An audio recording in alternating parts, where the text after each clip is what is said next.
From village orphan to king, the journey of Prince Uyi. Welcome to the Savannah Storytellers channel, where we give you the best African talks, love stories, folklore and more. Please like, share and subscribe to our channel. We appreciate your support. Now back to the story. In the heart of the lush kingdom of Oriyama, there lived a noble king named Ogbemudia and his beloved son, Prince Uyi. King Ogbemudia was a wise and just ruler, known for his compassion and strength. Under his leadership, the kingdom thrived, and the people of Oriyama lived in peace and prosperity. King Ogbemudia's wisdom and fairness were legendary, and he was deeply loved by his people and his family. Young Uyi was destined to follow in his father's footsteps, learning the ways of leadership and honor from the great King Ogbemudia. However, lurking in the shadows was King Ogbemudia's half-brother, Prince Ogbeba. From a young age, Ogbeba had envied and hated his brother. Their rivalry was fueled by Ogbeba's mother, who was the king's second wife. She had always wanted Prince Ogbeba to be the heir to the throne. She whispered words of ambition and resentment into Ogbeba's ear, feeding his jealousy and desire for power. While King Ogbemudia grew in wisdom and strength, Ogbeba's heart grew darker, consumed by a thirst for the throne that he believed was rightfully his. On a stormy night, when the sky was torn apart by lightning and the thunder roared like 1,000 angry drums, Ogbeba struck. It was a night when most of the kingdom slept uneasily, but within the palace, a far greater storm was brewing. Ogbeba, driven by his unquenchable thirst for power, had gathered his most loyal and ruthless soldiers. Under the cover of darkness and the storm's chaos, they moved swiftly and silently through the palace corridors. With ruthless efficiency, Ogbeba's men overpowered the palace guards, who were caught off guard by the sudden and ferocious attack. The loyal defenders of King Ogbemudia fought valiantly, but they were outnumbered and unprepared. Ogbeba himself led the charge into the royal chambers, where he confronted his brother, King Ogbemudia. The king, though courageous and strong, was no match for the ambush. In a brutal and heart-wrenching scene, Ogbeba struck down King Ogbemudia, his own brother, with a cold, calculated blow. Young Prince Uyi, awakened by the noise and sensing the danger, crept to the door of his room. Through a crack, he witnessed the horrific scene unfold. He saw his father fall, his lifeblood staining the ornate carpets of the palace. In that moment, Uyi's world shattered. The boy's heart was filled with terror and despair as he watched his uncle, now a usurper, seize the throne with a cruel smile. With the palace in chaos, a loyal servant named Aous, who had always been a protector and mentor to Uyi, knew that they had to flee. Aous burst into the prince's room, his face a mask of urgency. "We must go, now," he whispered fiercely, grabbing Uyi's hand. Together, they navigated the secret passages of the palace, avoiding Ogbeba's soldiers who now patrolled the once safe halls. As they emerged into the night, the storm seemed to intensify, as if the heavens themselves were mourning the fallen king. Aous and Uyi fled into the dense forest that surrounded the kingdom. The young prince stumbled and fell, his mind reeling from shock and grief, but Aous's firm hand kept him moving forward.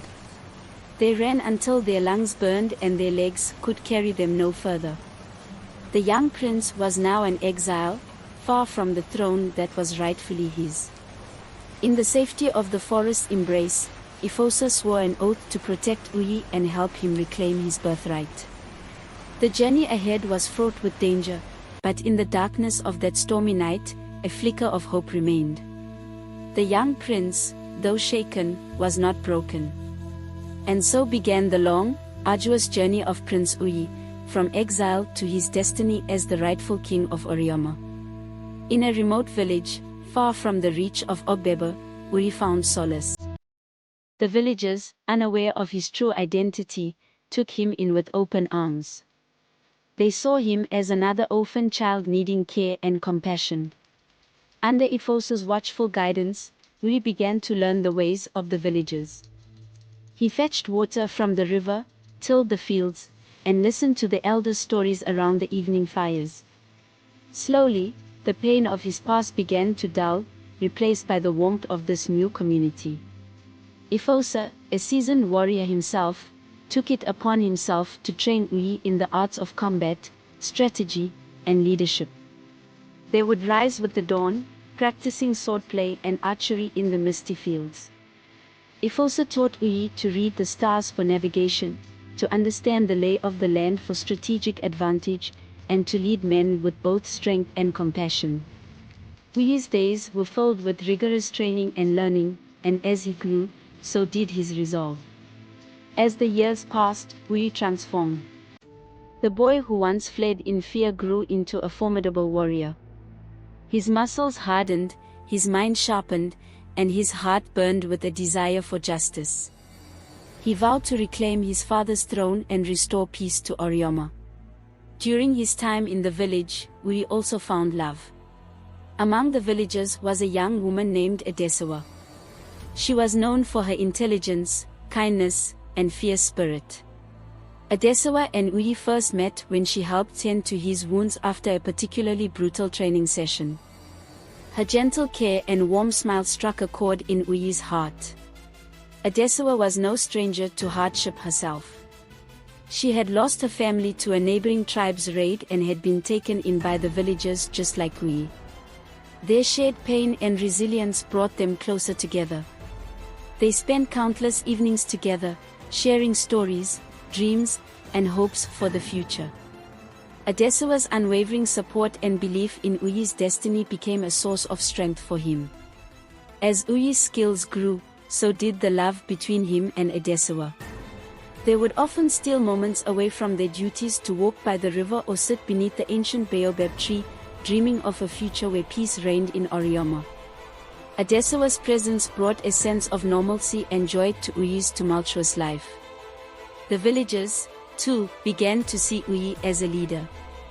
His bravery in defending the village from wild animals and his strategic mind during disputes earned him their respect and admiration. They did not know his true heritage, but they felt his noble spirit and rallied around him. With Aous' guidance, Uyi also formed a small band of loyal followers from the village, men and women who believed in his cause. They trained in secret, preparing for the day they would march on Orioma to confront Ogbemudia. Each night, as Uyi lay beneath the stars, he felt the weight of his destiny and the fire of his vow burning brighter than ever. Uyi's journey from a frightened boy to a skilled warrior and beloved leader was marked by perseverance, love, and an unyielding commitment to justice. The bond he shared with Aous and the support of his loyal followers gave him the strength to face the challenges ahead. In the quiet moments before dawn, Uyi would whisper a promise to the spirits of his ancestors: "I will return. I will reclaim our kingdom. I will restore peace to Orioma." The day of the battle for Orioma dawned with a fiery red sky, as if the heavens themselves anticipated the bloodshed to come. Uyi and his loyal followers, now a well-trained and determined force, gathered at the edge of the forest that had been their refuge for so many years. Their faces were painted with resolve and their hearts burned with the desire for justice and freedom. As they approached the kingdom, Uyi's forces swelled with supporters from neighboring villages and hidden allies within Orioma itself, who had long awaited the return of their rightful king. The clamor of their march sent ripples of tension through Ogbemudia's army, who had grown complacent under his oppressive rule. Uyi led his forces with unparalleled bravery, his presence a beacon of hope and strength. As they stormed the gates of Orioma, the air was filled with the clash of swords and the thunder of hooves. The roar of battle echoed through the kingdom, a symphony of chaos and determination. Uyi fought at the forefront, his sword flashing in the sun as he cut through the ranks of Ogbemudia soldiers. His movements were precise and deadly, honed by years of rigorous training and driven by a burning desire for justice. The battle was fierce and unforgiving. Both sides fought with a desperation born of their beliefs, Uyi's men for freedom and righteousness, and Ogbemudia's for power and survival. The ground was soon littered with the fallen, the air thick with the sounds of metal against metal, cries of pain, and shouts of command. In the midst of the chaos, Uyi spotted Ogbemudia's banner near the heart of the palace. With a determined cry, he rallied his men and pushed forward, cutting a path through the enemy ranks. The sight of their prince, fighting with such ferocity and courage, spurred his followers to fight even harder. They surged forward, their morale bolstered by Uyi's indomitable spirit. Finally, Uyi reached the palace gates, where Ogbemudia awaited, flanked by his most loyal guards. The palace, once a symbol of peace and prosperity, now stood as the final battleground. Uyi's heart pounded with the weight of the moment as he locked eyes with his uncle, the man who had stolen everything from him. The duel between Uyi and Ogbemudia was a testament to Uyi's growth, his strength, and his unwavering resolve. The two warriors circled each other, their eyes locked in a fierce gaze.